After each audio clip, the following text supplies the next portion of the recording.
It's the pinnacle of power, precision, and skill. It's where some of the most skilled drivers go head to head, not to see who crosses the finish line first, but to see who can put on a better show. It's drifting, baby. It's on the outside zone, like you said, just kind of run even keel. Oh, wow. Killing all of it? Yes, he does. He rides right there. Look at Road Truckers here. To outside zone 4, looks back once again. Dean with him though. Dean now finds himself in the groove, looks for the door, and at S13 as Dean parks the wheel on there, they bang across the line. So in this video, I'm going to be talking about drift competitions, the format, and how the judges score and judge drift runs and tandem battles. This is MZ, and this is Drift Competitions Explained.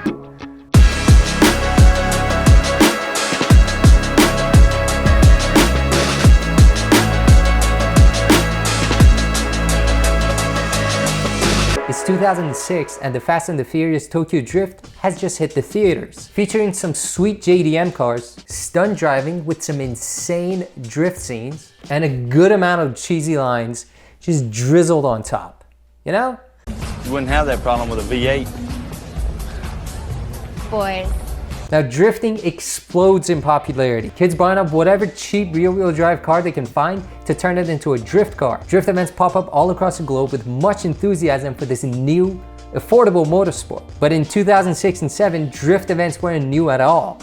They've been going on in Japan since the 80s. 1986 marks the first drift event in Japan, organized by Cardboard Magazine. And by year 2000, D1 Grand Prix was already established as Japan's premier drift series. And then came Formula Drift in the US, Drift Masters in Europe, and all the other ones. All right, listen, I have enough respect for you to not waste your time with another 50 minutes of history of drifting. If you're really interested, plenty of info online, read up. So let's get to the meat of this video, which is how a drift competition works and how drift runs are scored. Drift competitions start off with qualifying runs. These are judged and scored solo runs to determine bracket positions. You can have a lot of drivers registered and participating, but usually only the top 32 get to go to tandem battles. Now drift courses are typically short and they don't cover an entire racetrack. 2 or 3 turns, maybe. The track is set up with the usual start and finish line. There's an initiation zone, usually marked with 3, 2, and 1 cones. The car needs to be in a drift by the time it's leaving the single cone. The drivers are required to follow a specific line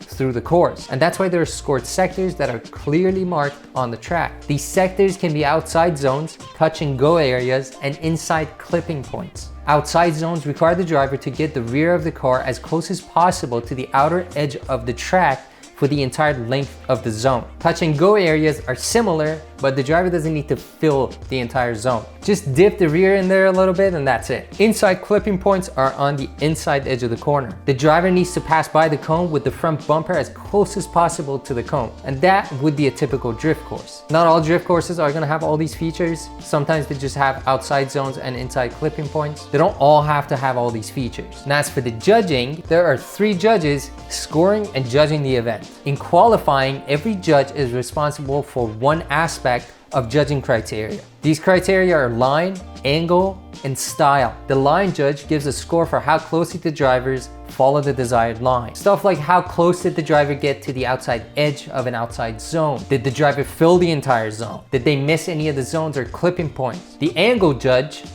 well, judges the angle. The more angle the driver achieves while maintaining pace, the higher the score. And it's not just angle, it needs to be stable, consistent, and controlled. The style judge is looking at 3 main things: initiation, transition, and the X factor. Initiation and transitions, self-explanatory. They need to be nice and explosive with a lot of commitment, but the X factor is something that a driver does or doesn't do that sets it apart from the other drivers in performance and execution. These are things like commitment level and going full throttle for the most of the course, or not using the handbrake excessively, and how confidently the driver drives the car. Of course, every event or series might allocate these scores differently, but Formula D gives 40 points to line, 30 points to angle, and 30 points to style. And the drivers are scored out of 100. There are also different qualifying formats depending on the series, event, and the number of registered drivers. Like in D1 Grand Prix, usually every driver gets to complete 2 non-consecutive qualifying runs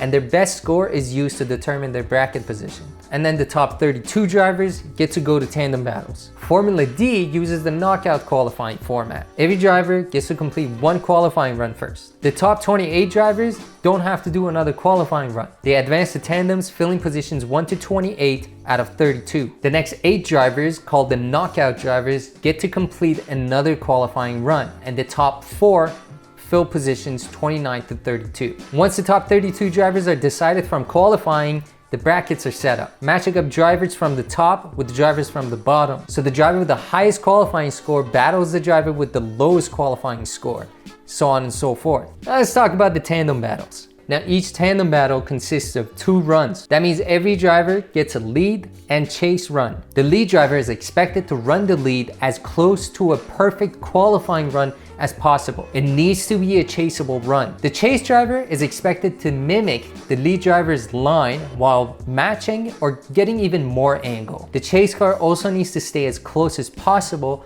to the lead car. Proximity is a factor. The 3 judges watch both runs, comparing lead run with lead run and chase run with chase run, and then determine by vote which driver was the better overall driver. Sometimes it's a tie, or all 3 judges vote for one more time. And that's exactly what it is. The drivers need to do the tandem runs one more time. The winning driver advances while the losing driver gets eliminated. This goes on till there's only 1 driver left, and that's the champion. And that, in short, is how drift competitions work. And once again, there are regional variations and little local events might be different, but now you have an idea and you kind of understand what you're watching. Formula Drift events are regularly streamed right here on YouTube, and it has some of the best drivers in the world competing in it. Now, drifting as a motorsport is growing every day, and every season we see more and more talented drivers competing in these championships and events. Even at grassroots level, events are getting more and more competitive every season. So look up a local event near you and just get involved, volunteer. And if you feel like you want to try drifting, all you really need is a rear-wheel drive car with a manual transmission.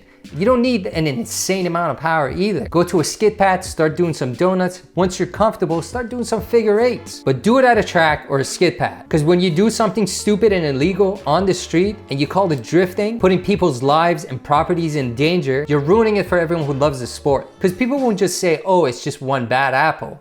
No, they'll point at the entire drift community and say people like you are the problem. That's why we don't have nice things. So stay safe, be smart, and have fun. So that should cover everything about drift competitions. Let me know if I missed anything. Probably did. Subscribe, because whatever man, it's like free. Like if you liked the video and you learned something new. And thanks for watching.